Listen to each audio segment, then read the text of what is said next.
think I'd like to give you an example of how to do your final portfolio preparation.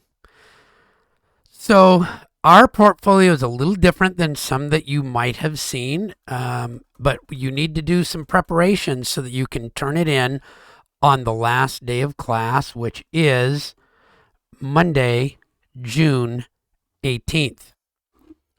Okay, so this is different than most, and in reality, it's a repository of the work that will allow you to make a unique, high quality portfolio specifically directed toward each unique employer that you interview with. Okay, so one of the things about putting a portfolio together for a job interview is that you pull out just the things that they are going to want to see.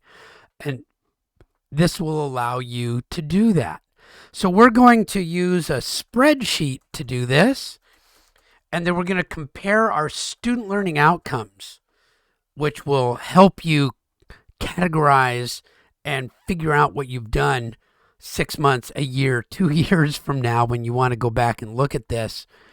And you're going to align them, and I'll show you what I mean by that. And then you're going to put images in or links. So let's see what that looks like. Here's what the spreadsheet looks like.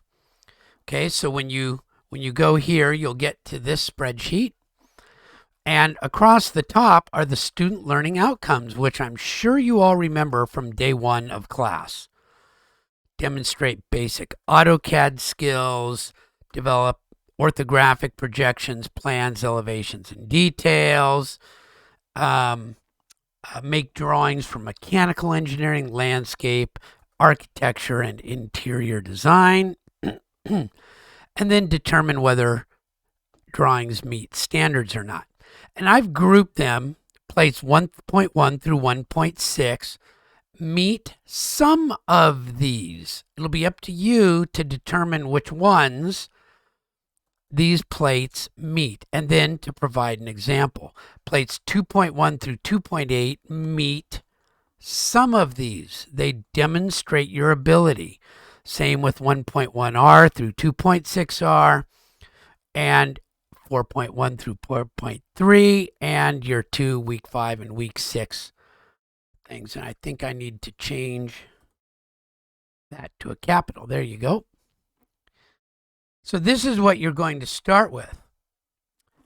In order to look at each one of these, okay, review each assigned plate and compare it to the SLO, you're going to need to be able to view each of your plates.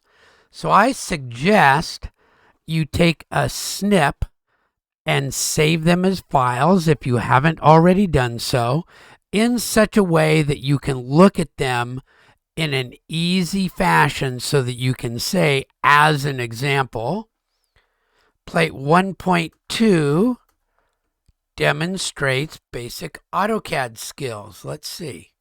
Yeah, plate 1.2 demonstrates basic AutoCAD skills. And which one does orthographics out of this? It says 1.4 does a little bit of orthographics. Let's see. 3. Yeah, that's an orthographic drawing. That's the start of orthographics. So you see how that works. Now, in this case, maybe this isn't everything there is, but you can look at this. If you can't figure it out on your own, let me know and I'll help you out, and I'll give you a copy of this maybe that you can look at. But really the goal is that you think these things through and you find them. That's the usefulness for the future. Okay, so for each student learning outcome, you have to find something that demonstrates that you're able to do that from each of these groups. Okay, and then once that's done, you're going to put an image in the cell. So let me demonstrate how to do that. Let me do this one, 2.4. There's a few ways. I know that I've got 2.4 in here. There it is right there. So I can go here from my Google Drive and find that. Let's see. So that one's open. Come here and it's insert image in a cell, and I'll go to my Google Drive and I'll type in 2.4 and see if it comes up. There it is right there. That's the one I want. And I'll insert that. There it goes. I've got it in place. And you can format these. You can make them centered up and all that kind of good stuff. Okay, but this will give you all of those ones that you can be looking for.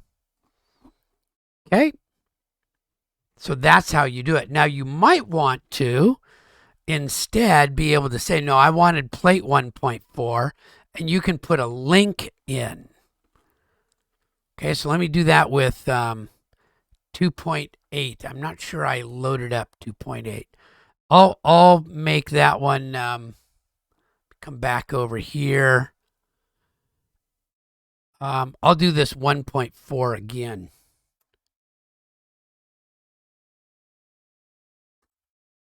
There we go, and I'll unformat it just for a moment.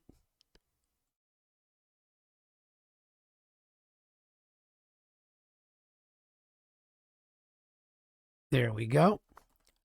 So how will I find my 1.4? I'll come to my 1.4, and this is where I like going the other way. I have to have anyone with the link can view so that I can copy the link, highlight it, push the link button, paste it in there. Now, whenever I click on it, I can go right to it. This is safer because you can always see it.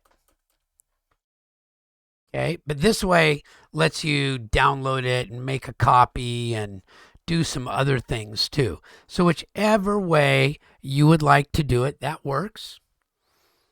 Okay, so that's, and you're just going to fill this up, and it's going to be a series of images that you've drawn. Now the goal is to have no duplicates throughout. Each one should be unique wherever possible. Okay, now it could be that you need to duplicate one, but I don't think so. I think I was able to do most of it without showing a duplication.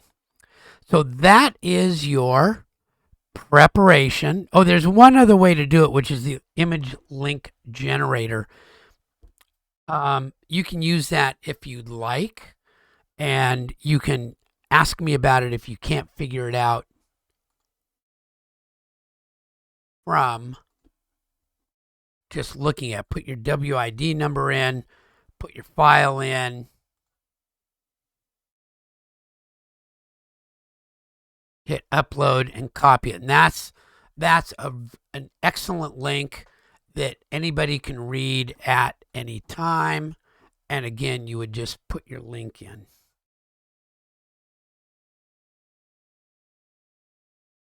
There it goes. Okay, and that one you don't have to worry about doing sharing. Okay, so prepare your final portfolio presentation.